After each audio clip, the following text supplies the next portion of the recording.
masayang araw po. Ito yung ating dalawang QB Cross Berkshire na galing Candelaria. Nandito po sa area ng Rabbit Tree. Yun pong kanilang dalawang kasamang Pampanga Native Cross QB na produce natin dito sa farm ay inalis na namin.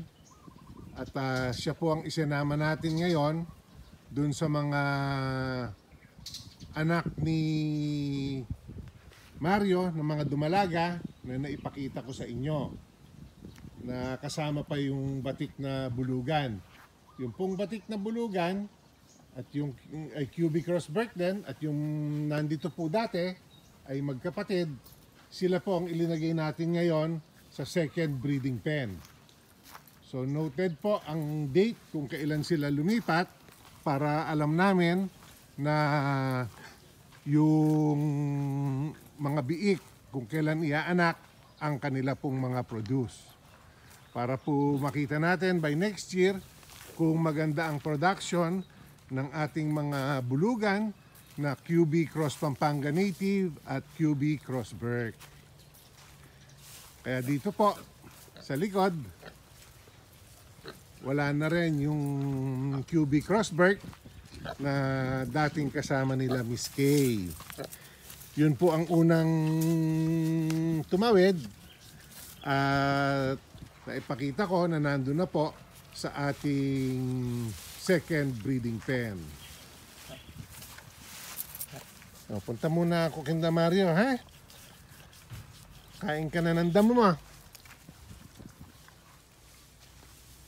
So dito lang naman po ang consolidated pen.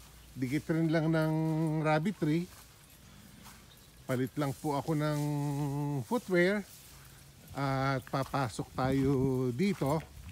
At may mga bagong biik rin po tayo dito sa area ng consolidated pen.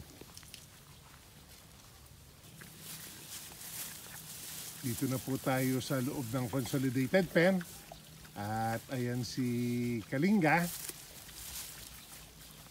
Nagbigay po ng damo kaya ang ating mga inahin ay marami ang nakalapit lang dito sa may bakod. Yan po ang kanyang mga biik. So marami na po ang poor performer sa ating mga inahin dito. Kaya po unti-unti nating ikakal ang mga yan. Pag anak po at hindi maganda ang performance, na kaunti lang ang anak o kaunti lang ang kanilang nabubuhay, ay itatawid na po natin dun sa kabila para po hindi na makakastahan ni Mario at kung katayin man natin ay hindi buntis. Ito pong baboy dito sa unahan ay dumalaga pa. Nakailang lipas po ito ng paglalandi. Hindi po nakuhang mabuntis ni third. Kaya po pinabantayan ko Kindamar at nitong huling maglandi ay dinala po namin dito at si Mario ang kumasta. 2 days na po ang kasta ng ating dumalaga. At makikita po natin kung magbubuntis siya na iba ang ginamit nating bulugan. Si Cayman po ay matagal na kasama ni Third. Hindi po nabuntis si Kay kay Thirdy. Kaya po dito ko naman sa labas lang dinala si Kay noon at nakastahan po ni Mario at mukhang buntis naman siya ngayon. Kaya po pinasubukan ko rin na itong ating QB Cross Berkshire ay ipakasta rin kay Mario, baka po magbuntis. Kasi hindi po katulad nung dumalaga na kinatay na namin na galing sa ating second breeding pen, yun naman po ay nagmatsura. Hindi po siya talaga naglalandi. At nung katayin nga po namin, yung kanyang pinakabahay bata ay napakaliit. Parang thumb size lang po. So yan po ang ating mga alaga naman dito na aktibo. Silip tayo sa may likod. Yung iba pong mga inahin na may mas maliliit na biik ay dito sa may likuran nagpwesto.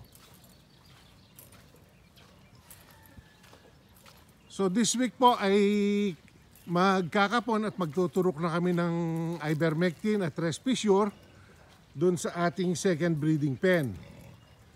At dito naman po ay next week ko na gagawin para po makabilog-bilog pa ng kaunti ang ating mga biik. Kasi po yung pagkakapon at ivermectin ay medyo madaling gawin. Pero yung pagtuturok po ng Respisure, kailangan po kasi 2 ml ang aking ituturok. Kaya po pag napakaliit ng biik, matagal po ang pag-i-inject gawa ng hindi ko po mabigla ang pagtulak ng plunger. Kaya pag mas malaki-laki po yung mga biik, ay mas madali po silang maturukan ng Respisure. Kaya ako po ay hindi ko nasusunod yung recommendation ng Respisure 1 na 7 to 14 days ay iturok na. Lumalampas po ako more on 14 to 21 days po bago namin maturukan ng Respisure itong ating mga alaga. So ayan po ang ating mga inahin pa. Oh, iyak nga. At dito po sa dulo ay may mga nagsama-sama rin na mga inahin. Yung isa pong inahin nun na namamatayan ng biik, na nagtatai po yung kanyang mga biik. Hindi naman po sour milk, gawa ng nabuhay po yung iba niyang mga biik naman. Pero marami po yung namatay. Sa 11 po yata ay 5 na yung namatay na mga biik. So yan po, kaya may mga maliliit pang biik dito, kaya po palalaki-lakihin natin bago natin sila turukan ng Respisure.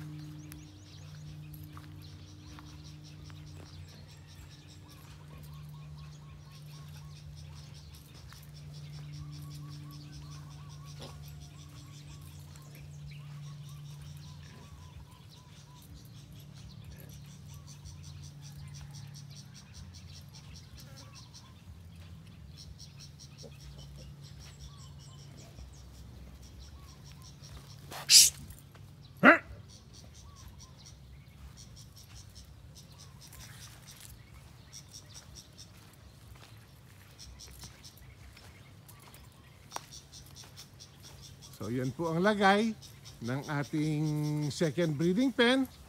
Ay, sorry po, consolidated pen. At yun nga po ang naging galaw natin. Nagtawid po tayo ng ating mga bulugan para masubukan na po ang ating mga junior boar. Total po ay almost 1 year old na ang ating mga junior boar. Kaya po susubukan na natin kung talagang makakapag-perform na sila.